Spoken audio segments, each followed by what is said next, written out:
Juice മുഴുവൻ ഷർട്ടിൽ പറ്റിയ അവസ്ഥയിൽ റൂമിലേക്ക് കയറി വന്ന ആദിത്യനെ കണ്ടു മാത്രം സച്ചിക്ക് ചിരി അടക്കാനായില്ല. എന്താടാ ഇത്, പെണ്ണ് കാണാൻ പോയതല്ല നീ? തിരികെ വന്നത് കണ്ടാൽ ആരോ റോസാപ്പൂവിന് പകരം നിനക്ക് ജ്യൂസ് ഒഴിച്ച് സ്വീകരിച്ചതുപോലെയുണ്ട് എന്നവൻ കളിയാക്കിക്കൊണ്ട് പറഞ്ഞു. ആദിത്യൻ അവനെ ദേഷ്യത്തോടെ തുറച്ചു നോക്കി. എൻ്റെ ക്ഷമ പരീക്ഷിക്കേണ്ട നീ. ഇതിനകം ഒരുത്തി എന്നെ ജീവനോടെ വറുത്തെടുക്കുകയാണ്. സച്ചിയുടെ ചിരി വീണ്ടും പൊട്ടി. ആരാ ഭാഗ്യവതി? ഇതുവരെ കേട്ടിട്ടില്ലല്ലോ. ഭാഗ്യവതിയോ? അവൾ ശരിക്കും ഒരു രാക്ഷസിയാ. രാക്ഷസി എവിടെ നിന്നാണോ എൻ്റെ ജീവിതത്തിലേക്ക് വന്നു വീണതാവും. ദൈവമേ, ഇനി ഒരിക്കലും അവളെ വീണ്ടും കാണേണ്ടി വരരുത്. അവൻ തലയിൽ കൈവച്ച് നിരാശയോടെ പറഞ്ഞു. എന്താടാ സംഭവിച്ചത്? ഇത്രയും കലിപ്പോടെ നിന്നെ ഞാൻ ഇതുവരെ കണ്ടിട്ടില്ലല്ലോടാ. നിനക്കിതൊക്കെ തമാശയായിരിക്കും കാണാം, പക്ഷെ വീണ്ടും അവളെ കണ്ടാൽ അവളുടെ പേരും വിലാസം വാങ്ങി വരും. പിന്നെ എനിക്കൊന്ന് അവളെ കാണണം. അവൻ്റെ ശബ്ദത്തിൽ ഇപ്പോഴും ദേഷ്യത്തിൻ്റെ ചൂട് കുറഞ്ഞിരുന്നില്ല.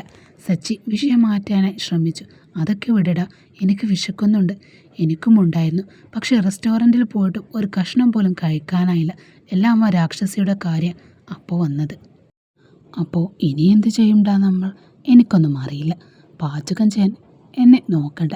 നിൻ്റെ കയ്യിൽ എന്തെങ്കിലും സ്പെഷ്യൽ ഉണ്ടായിരിക്കുമെന്ന എൻ്റെ പ്രതീക്ഷ. പക്ഷെ കിട്ടിയത് ഈ ജ്യൂസ് കുളിയല്ലേ നീ വന്നത്. വാ, ഭക്ഷണം നമുക്ക് ഓർഡർ ചെയ്യാം. ആദിത്യൻ സമ്മതിച്ചു. ശരി, ഞാൻ പോയൊന്ന് കുളിച്ചിട്ട് വരാം. മുറിയിലേക്ക് ചെന്നവൻ ഷവറിന് കീഴിൽ നിന്നു. എന്നാൽ കണ്ണുകൾ അടച്ച നിമിഷം അവളുടെ മുഖം മനസ്സിൽ തെളിഞ്ഞു. കുസൃതിയോടെ കണ്ണിറക്കിയതും ചുണ്ടിലെ പുഞ്ചിരിയും തർക്കിച്ചുകൊണ്ട് പറഞ്ഞ ഓരോ വാക്കും ഒന്നൊന്നായി അവൻ്റെ ഓർമ്മയിൽ നിറഞ്ഞു. അവൻ പെട്ടെന്ന് കണ്ണുകൾ തുറന്നു. ഈ പെണ്ണ് എന്നെ വെറുതെ വിടില്ലേ. സമാധാനമായി കുളിക്കാനെങ്കിലും അനുവദിക്കില്ല അവൾ. സ്വയം പിറുപിറുത്തുകൊണ്ടവൻ വീണ്ടും വെള്ളത്തിനിടയിലേക്ക് നിന്നു. അന്ന് രാത്രി ആദിത്യൻ വീട്ടിലെത്തി. അനിനെ നേരത്തെ തന്നെ ചപ്പാത്തിയും കുറുമയും തയ്യാറാക്കി ഡൈനിങ് മേശയിൽ വെക്കാനൊരുങ്ങിയിരുന്നു. അവൻ അകത്തേക്ക് കയറിയെങ്കിലും അവളെ നോക്കുക പോലും ചെയ്തില്ല. നേരെ മുകളിലെ മുറിയിലേക്ക് കയറി. അനന്യയല്ല മേശപ്പുറത്ത് നിറഞ്ഞു കഴിഞ്ഞപ്പോൾ പുറത്തേക്ക് ഇറങ്ങി നോക്കി. കാർ അവിടെയുണ്ടായിരുന്നു, പക്ഷേ ആദിത്യനെ കാണാനില്ല. എവിടെയായിരിക്കും? ഒരു നിമിഷം ചിന്തിച്ച ശേഷം അവൾ മുകളിലേക്ക് നടന്നു. അവൻ്റെ മുറിയുടെ മുന്നിലെത്തിയപ്പോൾ ഹൃദയം അറിയാതെ ഇടിക്കാൻ തുടങ്ങി. ആ വാതിലിനുമപ്പുറം എന്താണ് കാത്തിരിക്കുന്നത് അറിയാത്ത ഭയം അവളുടെ മനസ്സിലേക്ക് വന്നു. പതിയെ കൈനീട്ടി വാതിൽ തുറന്നു. അകത്ത് അരയിലൊരു തോർത്തു മാത്രം ചുറ്റി കണ്ണാടിക്ക് മുന്നിൽ നിന്ന് തലമുടി ചെയ്യുകയാണ് ആദിത്യൻ. ആ കാഴ്ച കണ്ട അനന്യ ഞെട്ടിപ്പോയി. അയ്യോ എന്ന് വിളിച്ചുകൊണ്ട് അവൾ തിരിഞ്ഞു നിന്നു. അതേ നിമിഷം ആദിത്യനും പരിഭ്രമിച്ചു. ദൈവമേ, തനിക്ക് എന്താടി കണ്ണു കണ്ടൂടെ? ഡോർ തട്ടി വരാൻ നിനക്കറിയില്ലേ? അവൻ ഉച്ചത്തിൽ അവളോടായി വിളിച്ചു പറഞ്ഞു. തോർത്ത് മുറുകെ പിടിച്ച് ഡ്രസ്സിംഗ് റൂമിലേക്ക് ഓടിക്കയറി ആദിത്യൻ. അല്പസമയത്തിനു ശേഷം വസ്ത്രം മാറി പുറത്തേക്ക് വന്ന അവൻ്റെ മുഖത്ത് അസഹിഷ്ണുത നിറഞ്ഞു. ഒരു മുറിയിലേക്ക് കയറുന്നതിന് മുമ്പ് വാതിൽ മുട്ടണമെന്നൊന്നും ആരും പഠിപ്പിച്ചു തന്നില്ലേ നിനക്ക്? അവൻ അനന്യയോട് ചൂടായിക്കൊണ്ട് പറഞ്ഞു. അനന്യ നാണിച്ച് തല കുനിച്ചു. ഭക്ഷണം തയ്യാറായതുകൊണ്ട് വിളിക്കാൻ വന്നതാ, അല്ലാതെ ഞാൻ നിങ്ങളുടെ കുളിസിൻ പിടിക്കാൻ വന്നതുമൊന്നുമല്ല. അവൻ അവളെ ദേഷ്യത്തോടെ നോക്കി. ഒന്നും പറയാതെ ആദിത്യൻ താഴേക്ക് ചെന്നു കസേരയിലിരുന്നു. അനന്യ പ്ലേറ്റ് 2 ചപ്പാത്തിയും കുറുമയും വിളമ്പി അവൻ്റെ മുന്നിൽ വെച്ചു. അവനൊരു കഷ്ണം കുറുമയിൽ മുക്കി വായിലിട്ടു. അടുത്ത നിമിഷം മുഖഭാവം മാറി. വിഴുങ്ങാനും കഴിയുന്നില്ല, തുപ്പാനും കഴിയുന്നില്ല. എങ്ങനെയോ അത് വീങ്ങിയ ശേഷം അവൻ അവളെ നോക്കി. അനന്യ പ്രതീക്ഷ നിറഞ്ഞ കണ്ണുകളോടെ ചോദിച്ചു. ഭക്ഷണം നന്നായിട്ടുണ്ടോ സർ? അവൻ മറുപടി പറയാതെ ചോദിച്ചു. നീ കഴിച്ചോ? ഇല്ല, നിങ്ങൾ കഴിച്ച ശേഷം ഞാൻ. പക്ഷെ അവൻ എഴുന്നേറ്റ് കൈ കഴുകി ശേഷം തിരിഞ്ഞു നിന്ന് ഗൗരവത്തോടെ അവളുടെ മുഖത്തേക്ക് നോക്കി ചോദിച്ചു. നിനക്ക് ശരിക്കും പാചകം ചെയ്യാൻ അറിയുമോടി? അവൾ ആശയക്കുഴപ്പത്തോടെ അവനെ നോക്കി. എന്താ സർ? ആ കുറുമയിൽ നിന്ന് ഒരു സ്പൂൺ എടുത്ത് കഴിച്ചു നോക്കുന്നേ, എന്നിട്ട് പറ. അവൾ പറഞ്ഞതുപോലെ ചെയ്തു. അടുത്ത നിമിഷം നാവ് മുഴുവൻ തീ പിടിച്ചതുപോലെ എരിയാൻ തുടങ്ങി. അയ്യോ എന്ന് പറഞ്ഞുകൊണ്ട് അവൾ വേഗം വെള്ളം കുടിച്ചു. കണ്ണുനീർ ഒഴുകിക്കൊണ്ടേയിരുന്നു. ഞാൻ ഒരു സ്പൂൺ മുളക് പൊടി മാത്രമേ ചേർത്തിട്ടുള്ളൂ സർ. ആദിത്യൻ പുരികം ചൊളിച്ചു. ഏത് സ്പൂൺ? അനന്യ അടുക്കളയിലേക്ക് പോയി ഒരു വലിയ കയ്യിലെടുത്തു കൊണ്ടുവന്നു. അത് കണ്ടതും അവൻ്റെ നെറ്റിൽ കൈവച്ചു. ഇത് സ്പൂണാണോടി? ഇതുകൊണ്ട് കറി പോലും വിളമ്പാം. ഇത്ര വലിയ കയ്യിൽ നിറയെ മുളക് പൊടി ചേർത്താൽ കുറുമയല്ല, വേറെ വല്ലതും പറഞ്ഞു പോകും ഞാൻ. അവളുടെ ഒരു കുറുമ. അനന്യ കുറ്റബോധത്തോടെ തല കുനിച്ചു. അവനൊരു നിമിഷം അവളെ നോക്കി നിന്നു. സത്യം പറഞ്ഞാൽ മതി. നിനക്ക് പാചകം ചെയ്യാൻ അറിയുമോടി? അവൾ പതുക്കെ തല കുലുക്കി. സത്യം പറഞ്ഞാൽ എനിക്ക് ചായ പോലും ശരിയായി വെക്കാൻ അറിയില്ല സാർ. എൻ്റെ ചേച്ചി നന്നായി പാചകം ചെയ്യും. ഞാൻ നല്ലതുപോലെ കഴിക്കുകയും ചെയ്യും. എനിക്ക് അറിയാവുന്നതുപോലെ ഇന്നൊന്ന് വെച്ച് നോക്കിയതാ.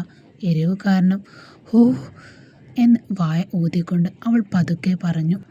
അവളെ നോക്കി നെഞ്ചിൽ കൈകൾ പിണച്ചു കെട്ടിക്കൊണ്ട് ആദിത്യൻ വീണ്ടും ചോദിച്ചു, പാചകം ചെയ്യാൻ പോലും അറിയാതെയാണോടി നീ എന്നെ കല്യാണം കഴിച്ചു വന്നത്? നിങ്ങൾ എന്നെ പെട്ടെന്ന് ഇങ്ങനെ കല്യാണം കഴിപ്പിക്കുമെന്ന് എനിക്കറിയാമായിരുന്നു സാർ. പാചകമൊക്കെ പഠിച്ചു വരാൻ ഞാൻ 12ാം ക്ലാസ് കഴിഞ്ഞതേ ഉള്ളൂ. കോളേജിൽ പോകണം, കൂട്ടുകാരോടൊപ്പം അടിച്ചു പൊളിക്കണം, ആൺകുട്ടികളെ സൈറ്റ് അടിക്കണം, അങ്ങനെ എന്തെല്ലാം സ്വപ്നങ്ങളുണ്ടായിരുന്നു എനിക്ക്. അതിനിടയിലാണ് പെട്ടെന്ന് അവൾ സത്യം വിളിച്ചു പറഞ്ഞു പോയി. എന്താടി നീ പറഞ്ഞേ? കോളേജിൽ പോകണം, പഠിക്കണം എന്നൊക്കെ പറഞ്ഞത് ശരി. അതെന്താ ആൺകുട്ടികളെ സൈറ്റ് അടിക്കണമെന്ന് പറഞ്ഞേ? ആദിത്യൻ ഗൗരവത്തോടെ അവളുടെ അരികിലേക്ക് നീങ്ങി നിന്നുകൊണ്ട് ചോദിച്ചു. അയ്യോ സാർ, ഞാൻ ഏതോ ഒരു ഫ്ലോയിൽ പറഞ്ഞു പോയതാ. പെൺകുട്ടികൾ ഒത്തുചേരുമ്പോൾ ചുമ്മാ ഇങ്ങനെ ഓരോന്ന് സംസാരിക്കില്ലേ സാർ, അതുകൊണ്ട് പറഞ്ഞതാ. നിങ്ങളത് തെറ്റായി കരുതി എന്നെ പഠിക്കാൻ വിടാതിരിക്കരുതേ, അവൾ പരിഭ്രമത്തോടെ അപേക്ഷിച്ചു. നീ ഇപ്പോൾ പഠിക്കാൻ പോവുകയാണോ? പുരുകം ചുളിച്ചുകൊണ്ട് അവൻ ചോദിച്ചു. അതെ, എൻ്റെ അമ്മയും അച്ഛനും പറഞ്ഞത് എന്നെ പഠിപ്പിക്കുമെന്നാ. നിങ്ങളോട് ചോദിച്ചാൽ നിങ്ങൾ സമ്മതിക്കുമെന്ന് അവരും പറഞ്ഞു. നിങ്ങളുടെ കൂടെ എങ്ങനെയെങ്കിലും അഡ്ജസ്റ്റ് ചെയ്ത് അവർ അങ്ങനെയാണ് പറഞ്ഞത്. ഇനി നിങ്ങൾ പറയൂ സാർ, നിങ്ങൾക്ക് വേണ്ടി ഞാൻ എന്തും ചെയ്യാം. നിങ്ങളുടെ കാറൊക്കെ ഞാൻ നല്ലതുപോലെ തുടിച്ചു തരാം. യൂട്യൂബ് നോക്കി പലവിധ വിഭവങ്ങൾ ഉണ്ടാക്കിത്തരാം. നിങ്ങളുടെ ഡ്രസ്സുകളെല്ലാം വൃത്തിയാക്കി അലക്കി ഇസ്തിരിയിട്ട് തരാം. എന്നെ ദയവായി പഠിപ്പിക്കാൻ വിടുമോ സാർ? ഒരു പാവത്താനെ പോലെ അനന്യ ചോദിച്ചു. ഇവിടെ നിനക്ക് ഒരു കാര്യം വ്യക്തമായി മനസ്സിലാക്കിക്കോ. ഈ നഗരത്തിൽ ആരോട് ചോദിച്ചാലും അറിയാവുന്നൊരു വലിയ ഡോക്ടറാണ് ഞാൻ ആദിത്യൻ. എൻ്റെ ഭാര്യ +2 കഴിഞ്ഞ് കോളേജിൽ പഠിക്കാൻ പോവുകയെന്ന് പറഞ്ഞാൽ ആരെങ്കിലും എന്നെക്കുറിച്ച് എന്താടി വിചാരിക്കുക? അതുകൊണ്ട് ഇപ്പോൾ ഉള്ളതുപോലെ കഴിഞ്ഞു പോവാൻ നോക്ക്. ഈ പഠിക്കണമെന്നും സ്വപ്നം അങ്ങ് എടുത്ത് ദൂരെ കളഞ്ഞേക്ക്. വിരൽ ചൂണ്ടിക്കൊണ്ട് അവൻ കൽപ്പിച്ചു. അനന്യ പതുക്കെ അവൻ്റെ വിരലുകളിൽ പിടിച്ചു. സാർ, നിങ്ങളെ കണ്ടപ്പോൾ വളരെ നല്ലൊരു മനുഷ്യനാണ് ഞാൻ കരുതി. സിനിമയിൽ ഹീറോ പോലെ ഇരുന്നിട്ട് ഇപ്പോൾ വില്ലന്മാരെ പോലെയാണ് നിങ്ങൾ സംസാരിക്കുന്നത്. നിങ്ങളൊരു കാര്യം അറിയാമോ? നിങ്ങൾ ഇത്രയും വലിയ ഡോക്ടർ ഭാര്യയെ വീട്ടിൽ അടക്കി നിർത്താതെ പഠിപ്പിക്കാൻ വിട്ടാൽ കണ്ടോ, ഭാര്യയുടെ എത്ര സ്നേഹമുള്ള മനുഷ്യനാണ്, അവളെ പഠിപ്പിക്കുന്നുണ്ട് എന്ന ആളുകൾ നിങ്ങളെ പുകഴ്ത്തി സംസാരിക്കും. അതല്ലാതെ ഭാര്യയെ പഠിപ്പിക്കാൻ വിടാതെ മുഖത്ത് ആളുകൾ മോശം പറയും. ഞാൻ എന്ത് ചെയ്യാനാ സാർ? നിങ്ങൾ താലി കെട്ടിയില്ലായിരുന്നെങ്കിൽ എൻ്റെ അമ്മയും അച്ഛനും എന്നെ പഠിപ്പിക്കാൻ വിട്ടേനെ. നിങ്ങൾക്ക് വേറെ ഒന്നിനും കൊള്ളാത്തൊരു പെണ്ണിനെ മതിയായിരുന്നു എങ്കിൽ എന്നെ കല്യാണം കഴിക്കാതെ ഇരിക്കാമായിരുന്നു. ഇപ്പോൾ വന്നിങ്ങനെ ഓരോരോ നിയമങ്ങൾ പറഞ്ഞ് ഞാൻ എന്ത് ചെയ്യാനാ? എനിക്ക് പഠിക്കണം സാർ, പഠിച്ചേ തീരൂ. അതിന് പറ്റിയില്ലെങ്കിൽ ഞാൻ ചത്താൽ പോലും എൻ്റെ ആത്മാവിന് ശാന്തി കിട്ടില്ല. അവൾ ശ്വാസം വിടാതെ പോലും മറന്നുകൊണ്ട് തുടർച്ചയായി സംസാരിച്ചു കൊണ്ടേയിരുന്നു. അവനാണെങ്കിൽ അവളെ ദേഷ്യത്തോടെ നോക്കുന്നുമുണ്ട്. പെട്ടെന്ന് ആദിത്യൻ അവളുടെ കൈകളിൽ നിന്ന് തൻ്റെ വിരൽ തിരികെ ഊരിയെടുത്തു. ഞാൻ കാണാൻ ഒരു ഹീറോ പോലെയുണ്ടോ? അവൻ ചോദിച്ചു. അതെ, നിങ്ങൾ നല്ല സ്മാർട്ടാണ്. നിങ്ങളെ കണ്ടാൽ 35 വയസ്സുണ്ടെന്ന് ആരും പറയില്ല, അവൾ നേരിയൊരു പുഞ്ചിരി കൊണ്ട് പറഞ്ഞു. എന്നെ കണ്ടാൽ അത്രയും തോന്നില്ലല്ലോ. എന്നാൽ ഞാനൊരു കിളവനാണെന്നാണോടി നീ പറഞ്ഞു വെച്ചത്, അതോ വിചാരിച്ചതോ? ഷർട്ടിൻ്റെ കൈകൾ മടക്കിക്കൊണ്ടവൻ ദേഷ്യത്തോടെ ചോദിച്ചു. അയ്യോ സാർ, നിങ്ങളാരാ കിളവൻ എന്ന് പറഞ്ഞത്? നിങ്ങൾ ഒത്തിരി സ്മാർട്ടാ, അത്രയും ഹാൻസമാണ്.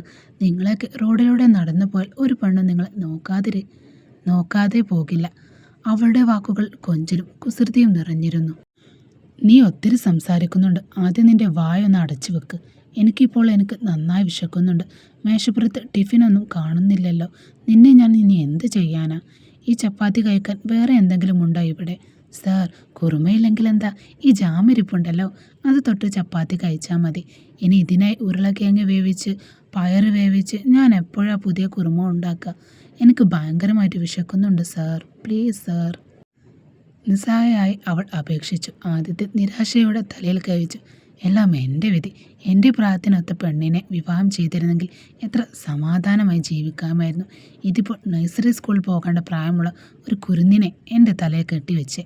ഇനി പാൽക്കുപ്പിയും പാലും ഒഴിച്ചു കൊടുക്കേണ്ടി വരുമോ എന്താ?